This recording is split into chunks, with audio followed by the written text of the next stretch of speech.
Bonjour à tous.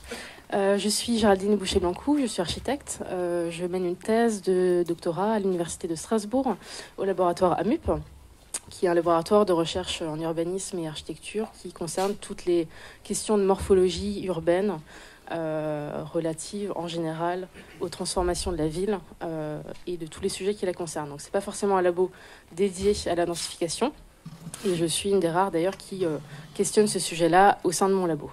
Donc là, je suis en fin de thèse, je vais la soutenir en septembre, en pleine rédaction.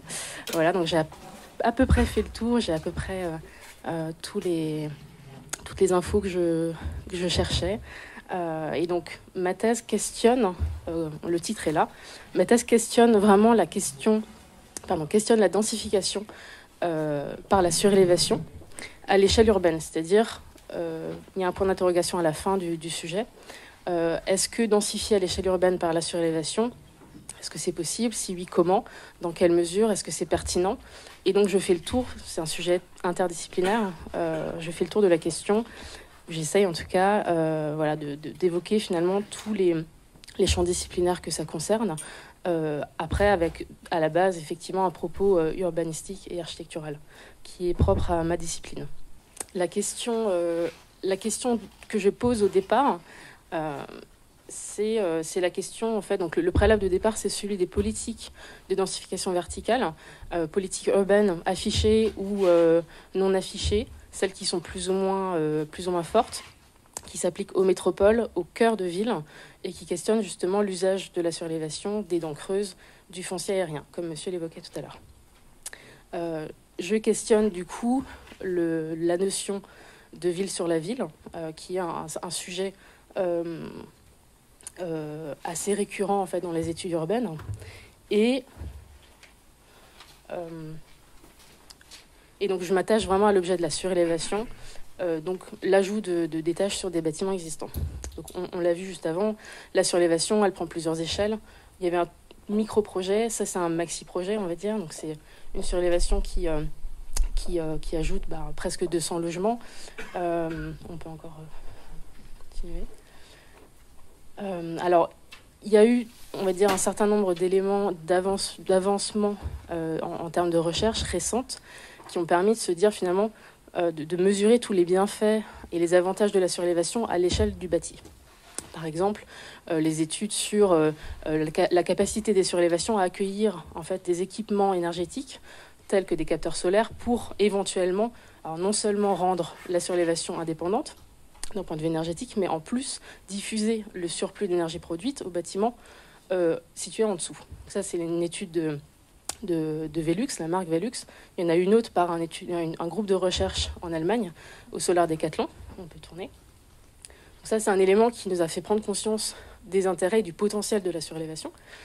Un autre, c'est par exemple, comme on l'a ici, l'évolution technique qui nous amène vers des solutions de tridimensionnalité dans la fabrication, la préfabrication des éléments qui servent à surélever, qui permettent notamment, par exemple, de créer une surélévation, d'avoir un chantier extrêmement réduit en termes de temps, de ne pas bloquer des rues, ce qui est intéressant quand on est dans un centre historique, un centre-ville dense, actif, comme c'est le cas de Paris, de Genève et de Barcelone, qui sont en fait mes 3 villes études de cas.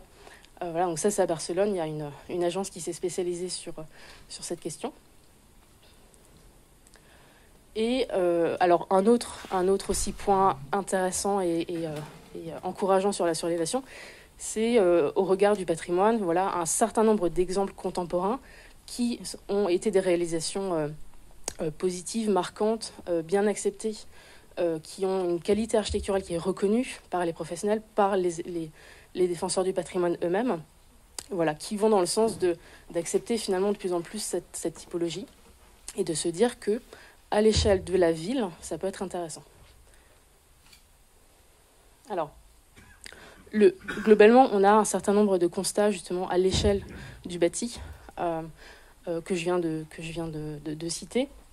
Voilà, on a une valorisation immobilière du coup qui se fait par un ajout en toiture qui peut valoriser l'ensemble de l'immeuble au titre de l'architecture, une utilisation des toits, une mixité programmatique, un certain nombre effectivement d'équipements solaires au bénéfice de tous les meubles, etc. On a le financement possible de la rénovation thermique, qui est un point absolument crucial. Et à la base, effectivement, on a simplement la création effectivement, d'un espace sans utilisation du foncier. Et donc, tous ces points à l'échelle du bâtiment, on les a finalement transcrits à l'échelle de la ville, en se disant que simplement on allait avoir un effet exponentiel et d'échelle, qui est de se dire que tous ces intérêts, on pourrait les retrouver à plus grande échelle sur un effet de détente de la pression foncière, en premier lieu sur la lutte contre l'étalement urbain, sur une rénovation du parc bâti et son financement, sur une mixité sociale et programmatique, et sur une mise en valeur du patrimoine qui nécessite aussi des fonds. Et donc c'est là que... les images sont un peu ratées. J'ai un souci d'image, mais c'est pas très grave.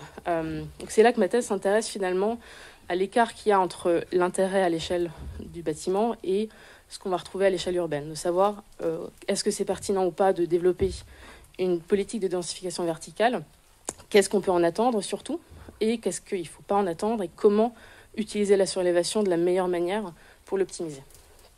Donc les trois cas donc, sont Paris, Genève et Barcelone. On va commencer par le cas de Genève. Donc, à Genève, en 2008, donc Genève a été, on va dire, jusque-là, la seule ville à vraiment modifier son règlement urbain en rehaussant les hauteurs constructibles de 2 niveaux dans 2 tiers de la ville, 2 tiers de la ville-centre. Donc il y a une loi qui est passée, qui a été acceptée par le peuple, comme on dit là-bas, à 98%, donc largement acceptée. Pourtant, ce qui s'est passé à Genève, ce qu'on a constaté, c'est une levée de bouclier. Alors, levée de bouclier de la part de la population et des défenseurs du patrimoine, qui pourtant, dans l'extrême majorité, avaient accepté la loi. Et pourquoi il y a eu cette levée de bouclier? C'est que finalement, il faut retourner à l'origine du passage de la loi et les objectifs de départ. À Genève, on a la ville de Genève, la municipalité et le canton de Genève, qui sont tous les deux des instances qui régissent les lois et le patrimoine et le développement de la ville. Et l'initiative venait de la part du canton, qui, lui, a des nécessités de densification et qui avait émis du coup l'objectif d'accueillir 100 000 nouveaux résidents d'ici 2030 au sein du canton. Et donc pour ça, avait mis en place un certain nombre de choses, dont la modification de la loi et la rehausse des gabarits. Et la municipalité, quant à elle, subissait entre guillemets un petit peu cette loi, parce que les intérêts de la municipalité sont aussi la défense du patrimoine et la défense des intérêts des résidents. Donc finalement, il y a eu un certain nombre d'oppositions entre le canton et la ville. Le canton, au départ, aussi a autorisé un certain nombre de projets dans cette urgence démographique d'accueil de nouveaux résidents, de surélévation, un certain nombre de projets, sans avoir les outils nécessaires pour gérer l'évaluation de ces projets-là. Et donc, certains, on va dire, une bonne dizaine de projets, alors ça paraît petit, mais médiatiquement, ça a été très lourd, une dizaine de projets qui n'ont pas du tout eu d'analyse architecturale et qui, en fait, ont été assez désastreux sur le plan esthétique, qui ont eu des gabarits hors normes, qui ont, entre guillemets, défiguré le patrimoine et les bâtiments sur lesquels ils étaient implantés. Donc forcément, ça a suscité une controverse absolument énorme, qui a été largement médiatisée et qui s'est rapidement politisée. Donc on a eu des débats sans fin, donc c'était 2008, ça fait à peu près 10 ans.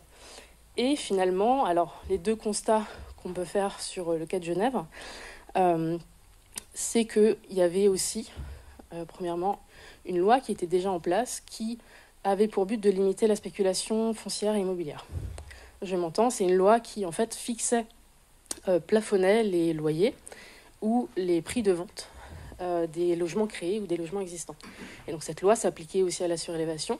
Ce faisant, elle a limité la rentabilité d'un certain nombre d'opérations, beaucoup d'entre elles, et a simplement en fait freiné la loi sur la surélévation, en toute logique.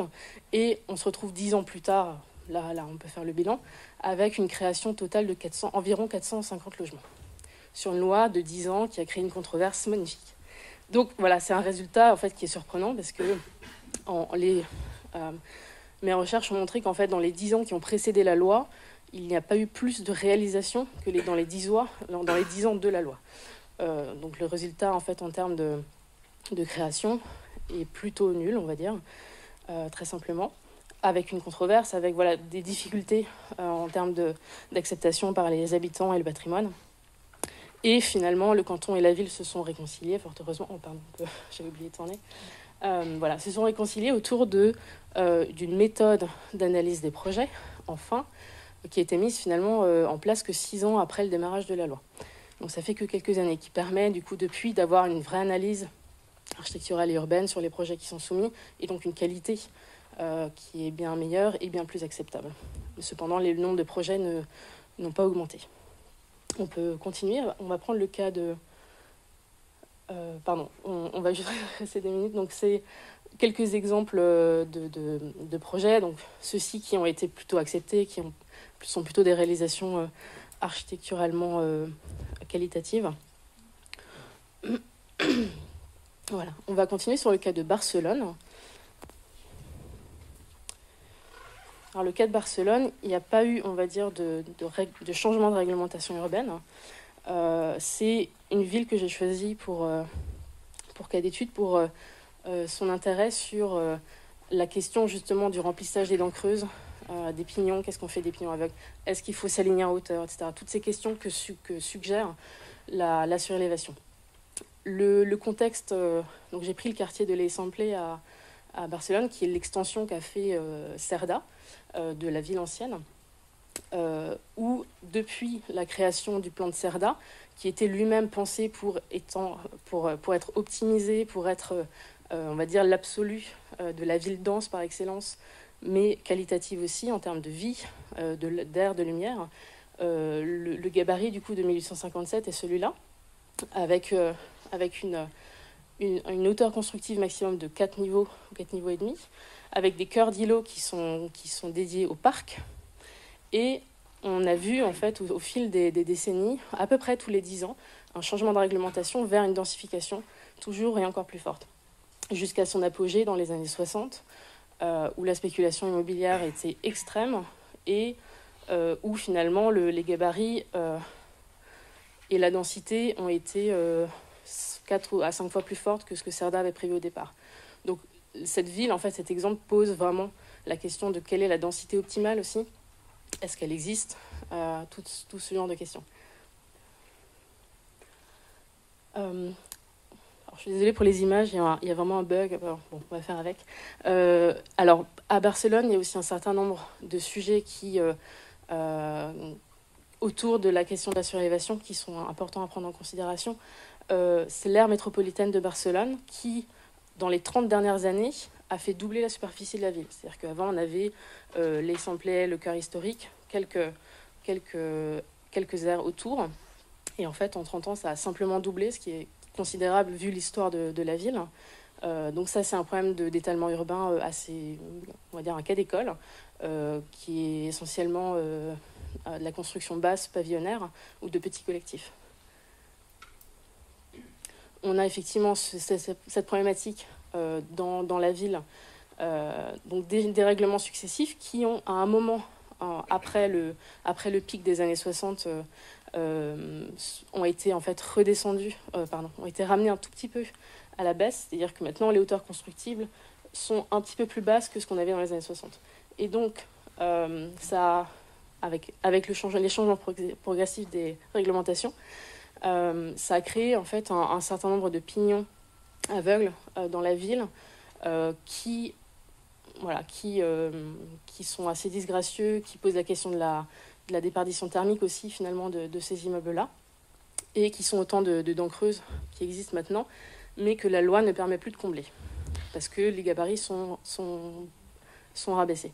Donc la question maintenant, c'est de dire, est-ce qu'il faut quand même autoriser le comblement des dents creuses, quitte à être au-dessus de cette réglementation? Est-ce qu'il faut faire du cas par cas, voilà, etc. Donc ça pose tout ce genre de questions. Un autre aspect aussi des surélévations à Barcelone, c'est le point de vue du grand public sur ce sujet, qui est un point de vue très négatif, un a priori fort, parce que dans les années 50-60, sous la municipalité de Porcioles, qui était en fait un maire d'un parti fasciste, En fait, un certain nombre d'opérations ont été autorisées illégalement, en étant en dehors des clous, en étant en dehors en fait, de la réglementation, de toutes les considérations architecturales. Et donc là, on a 3 exemples en fait, de bâtiments de surélévation qui ont été construites, qui dénaturent absolument le patrimoine qui est situé en dessous et autour, et qui restent en ville, et donc restent des exemples assez malheureux de ce que peut être la surélévation. Et pour le grand public, forcément la surélévation, c'est un sujet sensible qui empêche à l'heure actuelle la municipalité de se positionner clairement et officiellement sur ces questions-là, en modifiant par exemple la loi, ou simplement en se positionnant, ou en faisant quoi que ce soit. Il n'empêche que malgré tout ça, il y a quand même, on va dire, un potentiel assez fort, un certain nombre de dents creuses qui sont justement liées à ces différences de hauteur. Et il y a une agence qui s'est spécialisée aussi, qui est assez majoritaire sur le marché, qui s'appelle la Casa por el Terrado, qui construit quasi essentiellement en surélévation, justement avec des méthodes très, très actuelles en fait, de profilage acier tridimensionnel. Et donc qui a fait cette étude qui a montré finalement en rouge ici les surélévations qui ont déjà été construites. Donc là, on est donc dans un secteur de l'Eixample qui est assez proche du cœur historique. Il n'empêche qu'on en voit beaucoup, et malgré ça, il y a encore un potentiel assez fort.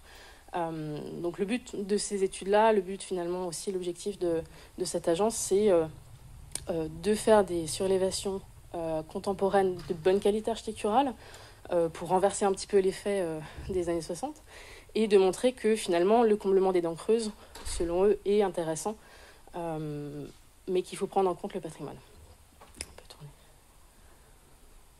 On va s'intéresser au cas de Paris, le 3e cas du coup, où à Paris, je pense que vous êtes un peu tous plus au courant de ça, donc il y a eu aussi un certain nombre de choses qui ont été dites sur la surélévation. Lors des débats en fait, sur le Grand Paris, un certain nombre d'équipes se sont positionnées, alors 3 en particulier sur les 8 se sont positionnées favorablement sur la question de la surélévation, de l'usage des toits, et une qui est devenue assez célèbre aussi pour ces images, qui est l'équipe constituée par MVRDV et le laboratoire ACS et l'agence AAF, qui finalement a créé des visuels en imaginant que Paris serait recouvert de 2 étages, un petit peu comme Genève l'a fait, mais donc c'est forcément, et Philippe Simon, qui faisait partie de cette équipe, me l'avait bien dit, c'est pas un visuel pour se dire c'est ce qu'on va faire, c'est un visuel pour dire est-ce qu'il faut le faire, c'est un parti pris très fort, mais qui se voulait être pas relatif, mais plutôt ostentatoire. On va tourner. En tout cas, toutes ces questions-là ont été contemporaines de la loi Allure, que vous connaissez aussi, qui a donc supprimé le coefficient d'occupation des sols, qui a libéré un certain nombre de dents creuses et de potentiel de foncier aérien, qu'on voit ici mis en volume par l'atelier parisien d'urbanisme. On peut tourner. Atelier parisien d'urbanisme qui a du coup la même année que le passage de la loi Allure établi un rapport sur le potentiel concrètement que permettait Paris. Et du coup la PUR a mis en évidence donc un potentiel estimé de 8850 bâtiments sur rue, soit 12% du parc bâti, ce qui est absolument considérable. Après ça, suite à ça, un certain nombre d'acteurs. Donc là, on a le plan qui était mis en place par une jeune architecte pour son diplôme, je crois, qui met en évidence, on va dire, où sont ces fameuses dents creuses. En jaune, un étage, et puis plus on va vers le rouge, plus le nombre d'étages grimpe. On a l'impression que tout Paris est concerné, ce qui est à peu près le cas. Et donc suite à ça, en fait, un certain nombre d'acteurs se sont positionnés, se sont spécialisés. Des promoteurs aussi sont arrivés sur le marché, finalement pour adresser ce marché qui était tout nouveau. Et c'est intéressant parce que moi, au long de ma thèse, j'ai pu suivre un petit peu l'évolution de ce marché. Ce qui est intéressant, c'est que 5 ans après le passage de la loi Allure, la majorité d'entre eux, en fait, ont cessé leur activité. Il y en a très peu qui sont restés sur le secteur. Alors, la raison principale, hein, c'est que finalement, on peut tourner, le potentiel que la Pure a mis en évidence, c'est un potentiel brut, c'est-à-dire qu'en fait, il fait la différence entre les hauteurs constructibles autorisées dans la loi et les hauteurs existantes des bâtiments. Et ça dégage en fait un potentiel qu'on appelle brut, parce qu'il ne prend pas en compte en fait un certain nombre d'éléments qui pourraient l'affiner. Et qu'en fait, il faut prendre en compte pour se rapprocher d'un potentiel un peu plus réel, réaliste. Alors c'est le travail qui est fait par une agence qui s'appelle UpFactor d'ailleurs. On a quelqu'un qui est là qui travaille, que vous pourrez aller rencontrer tout à l'heure. C'est une agence, donc un bureau d'études spécialisé qui finalement, parmi les acteurs dits spécialisés du marché, sont un peu les seuls, on va dire, à être restés et à avoir su adresser le marché de la bonne manière. Parce que justement, ils ont développé un outil qui permet en fait de détecter le foncier aérien net, c'est-à-dire après avoir croisé un certain nombre d'informations qui précisent, voilà, parce qu'en fait, entre le potentiel brut que la Pure a mis en évidence et les 8850 parcelles, et la réalité, il faut enlever un certain nombre de choses. Voilà. Après, il y a évidemment toute la question des combles qui sont occupés, la question de l'âge du bâtiment aussi, qui renseigne finalement sur sa capacité à porter concrètement l'ajout de masse d'une surélévation, qu'elle soit en bois ou en acier ou légère, etc. Il y a quand même un ajout de masse. La question de l'accessibilité, l'escalier, voilà, un certain nombre aussi d'éléments liés à l'acceptabilité par les EBF aussi. Est-ce que voilà, il y a un certain nombre de choses. Et donc, le potentiel de Paris, il existe, il est là. Il n'est pas aussi conséquent que ce que la Pure a dit il y a quelques années. Et il y a une complexité aussi à adresser ce marché que je pense beaucoup d'entre vous connaissent. Voilà, je crois qu'on a fait le... Donc là, quelques exemples en fait de surélévation. Je vais conclure là-dessus. Ça, c'est une image, un photomontage critique sur la surélévation qui pose la question de savoir comment est-ce qu'il faut surélever. Il y a plein de questions. Alors, ma thèse est beaucoup plus vaste que ça. J'ai essayé de réduire au maximum. Globalement, ma conclusion est pour aujourd'hui, c'est de se dire que la surélévation, elle a du potentiel, clairement. C'est une typologie qui doit être prise sérieusement en considération d'un point de vue architectural aussi, parce qu'il faut faire de la qualité constructive, et que l'idéal, on va dire, c'est d'adresser le marché de la bonne manière, peut-être et certainement finalement en cherchant les bâtiments à forte déperdition thermique, pour que aussi la surélévation soit un intérêt pour financer cette rénovation, mais que les politiques, au sens large, comment dire, on l'a vu en fait, l'exemple de Genève, c'est un peu ça, c'est de se dire bon, est-ce qu'on peut rajouter 2 étages à une ville? La réponse est non. On n'arrive pas à le faire, c'est improbable, c'est impossible, il y a beaucoup trop de freins, il n'y a même pas forcément l'intérêt de le faire. Donc la question c'est voilà, concrètement quel est le potentiel de la surélévation, de la densification verticale. Il existe, il n'est pas non plus infini et on ne peut pas rajouter, en fonction des largeurs de rue, on ne peut pas rajouter plus que 2 ou 3 étages en règle générale. Voilà, donc la question c'est oui, c'est intéressant, comment? Il y a plein de réponses. Voilà, merci.